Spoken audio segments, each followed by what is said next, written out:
चंद्रकांता समर्पण की ऐसी कहानी जो मिसाल है।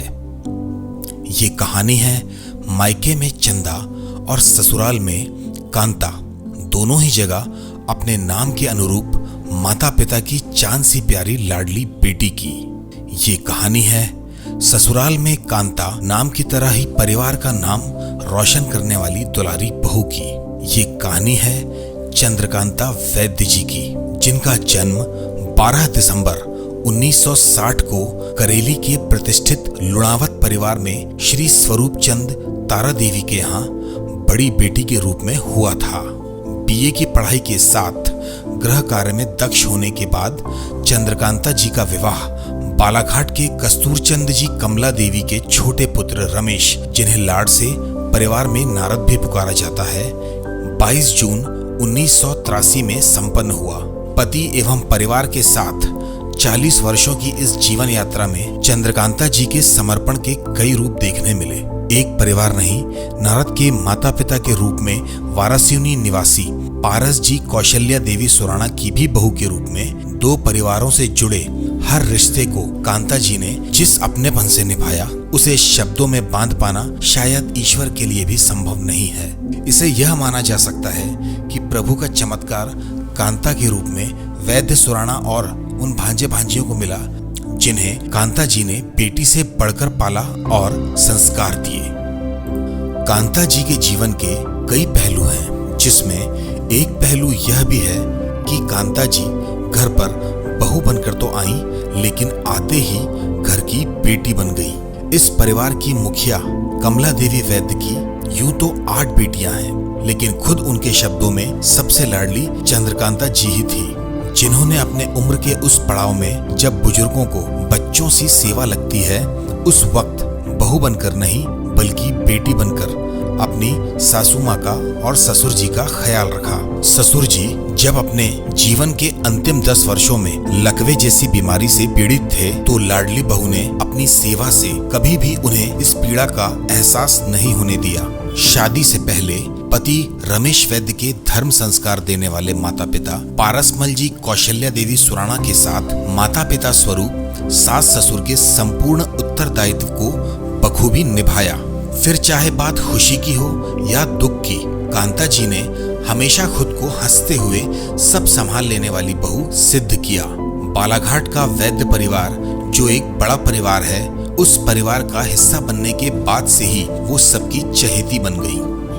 अगर हम कांता जी के मातृत्व का पहलू देखें तो वो सिर्फ अपने दोनों बेटे अक्षय और अर्पण की ही मां नहीं थी, बल्कि ननंद की दोनों बेटियां साक्षी और सुरभि को भी मां की तरह प्यार दिया। भले ही उन दोनों बेटियों ने उनकी कोख से जन्म नहीं लिया था, लेकिन अपना बचपन उनकी गोद में खेलकर बिताया।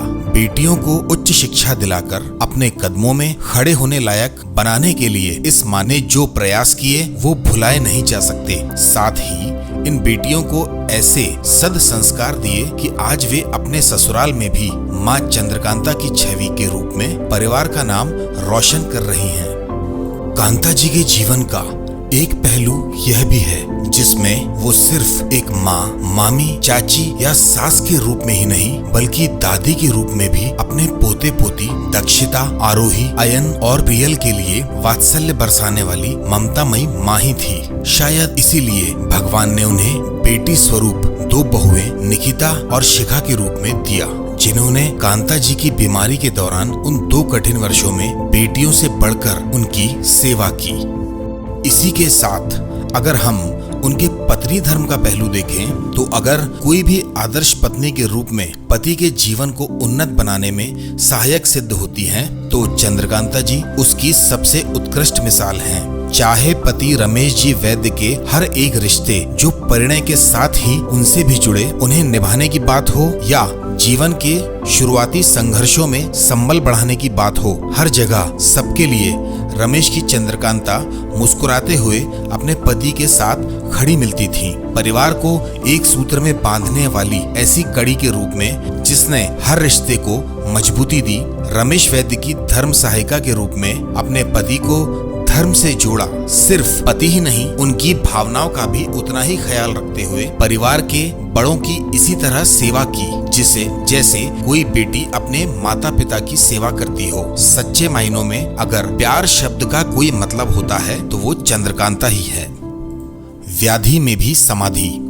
स्मृति शेष श्रीमती चंद्रकांता रमेश वैद्य का व्यक्तित्व सिर्फ पारिवारिक और सामाजिक पहलू पर ही यादगार नहीं था। जिनवाणी की गहरी छाप भी उनके जीवन में देखने मिलती थी।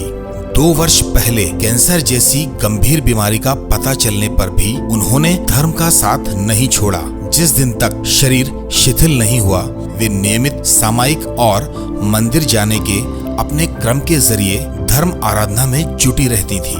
एक माँ के रूप में भांजी सुरभि की शादी की तैयारी हो या कन्यादान का धार्मिक संस्कार, उन्होंने जहां उसे बखूबी पूरा किया, वह पूरी नियमित सुबह से धर्म आराधना में जुटी रहती थी। 5 माह तक बिस्तर में गंभीर बीमारी से जूझते हुए भी उन्होंने अपनी समता और धर्म आराधना नहीं छोड़ी। वैसे तो उनकी पूरी जीवन यात्रा इतने कम समय में व्यक्त कर पाना कठिन है, लेकिन अंत में उनके लिए बस यही भाव मन में रहेंगे कि अगर जीवन को एक सफल आयाम में जीना हो तो शायद हमें उनसे प्रेरणा जरूर लेनी चाहिए। और इसी के साथ हम उनकी जीवन यात्रा के इस संक्षिप्त परिचय को यहाँ विराम देते हुए अपनी संवेदना और भावपूर्ण श्रद्धांजलि उन्हें अर्पित करते हैं। कांता मेरी बहुत प्यारी बहू थी। कभी हमारा सास बहू का लड़ाई झगड़ा नहीं हुआ। बहुत अच्छे से रखी मेरे को छोड़ दी गए, कुत्ते नहीं गए। तू कितनी अच्छी है, तू कितनी भोली है, प्यारी प्यारी है। ओ माँ, ओ माँ, ओ माँ, ये जो दुनिया है ये वन है कांटों का, तू फुलवारी है। ओ माँ, ओ माँ, ओ माँ, माँ बच्चों की जान होती है, माँ बच्चों की जान होती है। वो होते हैं किस्मत वाले जिनके माँ होती है। तू कितनी सुंदर है, तू कितनी शीतल है, न्यारी न्यारी है। ओ माँ, ओ माँ, ओ माँ, आई मिस यू माँ। चंद्रकांता वैद्य मेरी धर्म पत्नी जिस दिन से आई मेरे घर विवाह होने के पश्चात, मेरी हर जवाबदारी जिम्मेदारी मेरे कंधे से कंधे मिलाकर जीवन संगनी सफलतापूर्वक निभाई। मेरी दोनों भांजियों को अपने पुत्रों से बढ़कर बेटियों के रूप में पाल पोस कर शादी ब्याह तक की जवाबदारी पूरी निभाई। मेरा साथ अधूरे में मुझे छोड़कर चले गई। माँ, मेरी प्यारी माँ, आप कहाँ हो माँ? जब मैं आपकी फोटो देखती थी, जब मेरे को आपकी बहुत याद आती थी। आप कहीं पे भी जैसे बैयर, करेली, बालाघाट में ही कभी जाते थे, भले से 2 घंटे के लिए ही, पर मैं आपके साथ हमेशा जाती थी। इस बार ऐसा क्यों नहीं हुआ माँ? आप अभी गए तो हमको क्यों नहीं लेके गए माँ? मेरी प्यारी माँ, आपकी बहुत याद आती है। आई लव यू माँ। मुझे ऐसा लगता है कि भगवान से भी ऊपर कोई चीज़ है तो माँ है। मम्मी, आपने तो मुझे हर पल हर कदम पर साथ दिया, लेकिन मेरी ही पुण्याई में कुछ कमी रह गई कि मैं आपके लिए कुछ नहीं कर पाया। आज मैं जो कुछ भी हूँ आपकी बदौलत हूँ, आपके आशीर्वाद से हूँ। बस भगवान से एक ही प्रार्थना है मेरी, अगर मुझे कभी मनुष्य जन्म मिले तो मैं फिर से आपका बेटा बनना चाहता हूँ। हमें पता है जाने वाले कभी लौट कर नहीं आते, पर उनकी यादें हमेशा इस दिल में बसी होती हैं। बहुत खुश नसीब हूँ कि आप जैसी सासू माँ को पाया।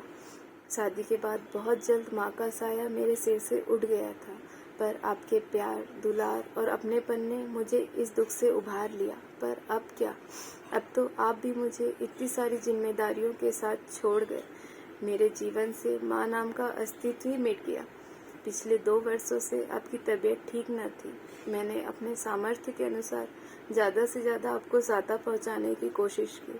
अगर मुझसे कोई चूक हो गई हो, कोई गलती हो गई हो या कोई कमी रह गई हो, तो मैं तहे दिल से क्षमा प्रार्थी हूँ। आपकी यादें हर पल इस दिल को रुलाएगी।